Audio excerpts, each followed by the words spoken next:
Hey there, cats and kitties. I am the Blues Man, Johnny Blues, and with this video, I'll be discussing my thoughts on episode 2 of the anime series Hibike Euphonium, or Sound Euphonium.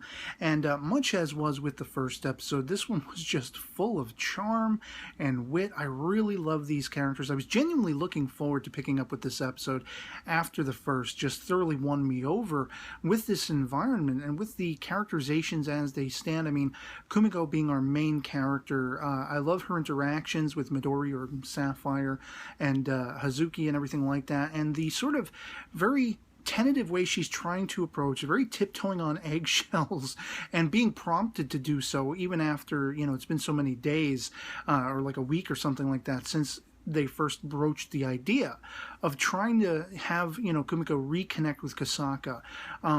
Every time she tries to approach her, wow, is she super timid and afraid. And, you know, we basically find out the revelation in this episode as we have another old friend of Kumiko's show up, Aoi. We find out, you know, through their kind of discussing the whole Kosaka thing, I guess because she kind of feels like with Midori and Hoozuki, you know, they are very much gangbusters trying to get her to reconnect, but she needs somebody to talk to on a more understanding level. So that's kind of the, you know, representation Aoi has in this episode of what that whole thing with Kosaka, you know, amounts to, calling back on the fact that Kosaka was very much prideful and driven to see their band, you know, reach the nationals, and she was heartbroken to the point of just sobbing, as we saw in the first episode. But the thing is, with Kumiko, she doesn't necessarily, you know, she wasn't taking it as seriously. She didn't feel like they were really that good.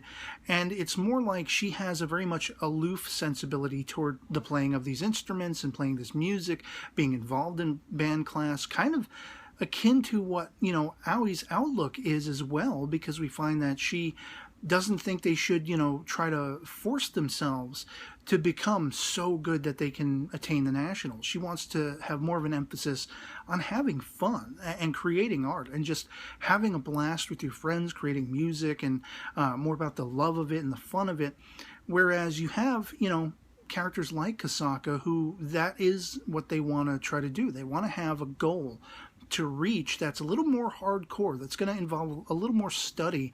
And so Kumiko is very much, you know, I guess she feels like they kind of had a falling out, like she's considering that moment where, you know, Kosaka stormed away from her in the first episode flashback as this tantamount sort of, you know, heartbreaking moment between them.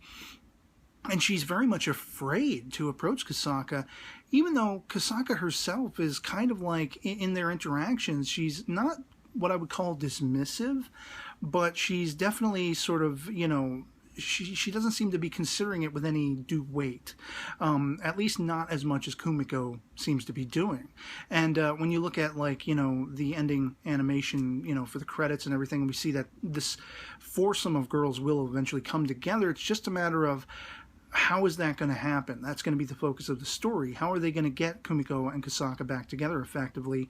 And I think it's interesting, you know, again, with this Aoi character who is newly debuted as being someone who knew Kumiko in the past, she can sort of talk to her on that ground level. And the idea of questioning Kumiko's, you know, when they were given the choice, should we fight and sort of, you know, direct our talents toward hunkering down and attaining that goal of going to the nationals, or should we have fun?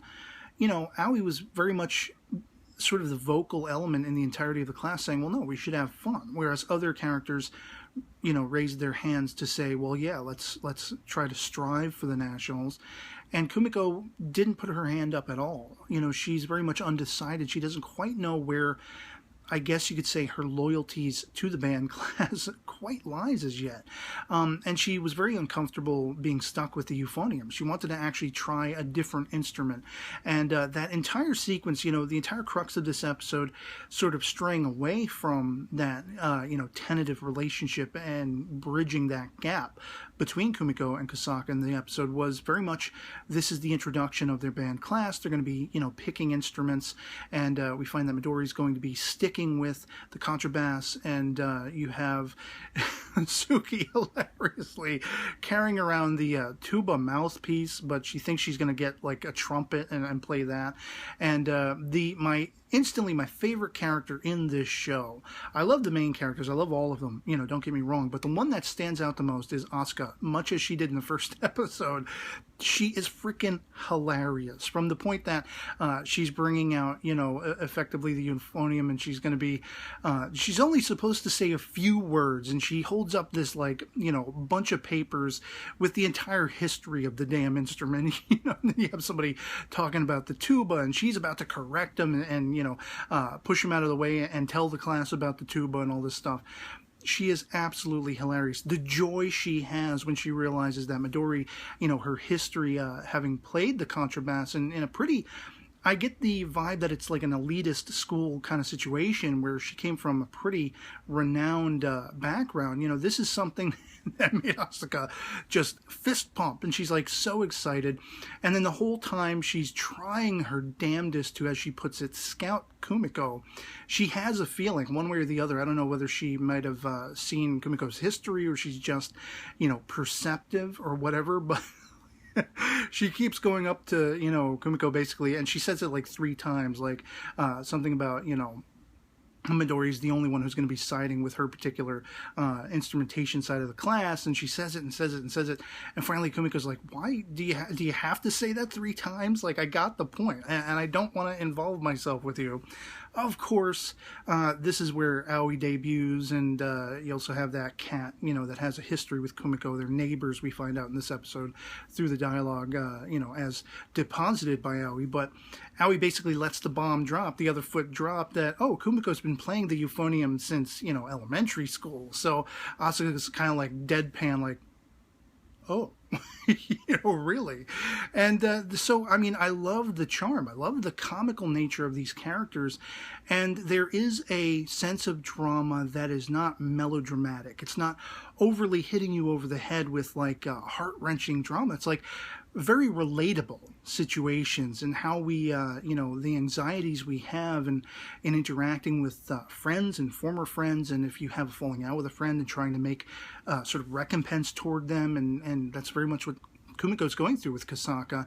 And to have the more lighthearted characters like Asuka, and in their own way Midori and Hoozuki are somewhat comical and such like that as well, this show just has so much charm to it. And again, I'm left by the end of this episode, much as I was the first, excited for next week to see how this story continues. They met their teacher, and of course some of the girls think he's a hottie and all that kind of stuff.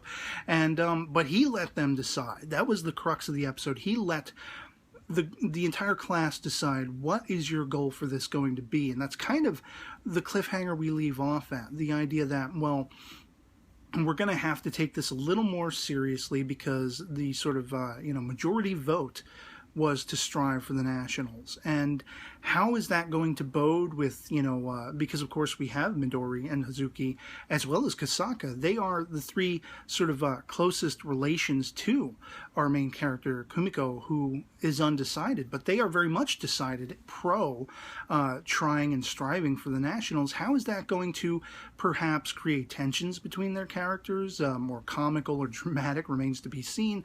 I can't wait to find out. And I'd love to hear from you guys in the comments below what you thought of Hibike Euphonium episode 2, and you know, if you're enjoying it, if you're, I mean, the animation, I called to this in my first episode, sort of, you know, first impressions video, but I love the very subtle mannerisms and the very human expressiveness they get with these characters. I mean, there's this one shot when, you know, in the early portion of the episode, Kumiko is going to try to talk to Kasaka, and you see it from, like, outside, and, like, you know, just the way that was animated, it felt like I was almost watching something live action. And there are a lot of mannerisms and expressions that these characters will show, and you know, little movements here and there that very much feel like I almost forget I'm watching an animated series.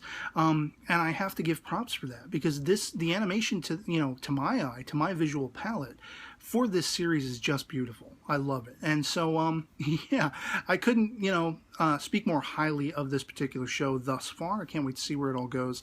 Love to hear from you in the comments below. As I say, sans spoilery material from the source material, you know, as I always ask. But yeah, anything goes in the comments below. Love having the conversation with you guys, and that'll be pretty much it for me on this. So, hope this video finds you well, and I'll catch you all later. Peace.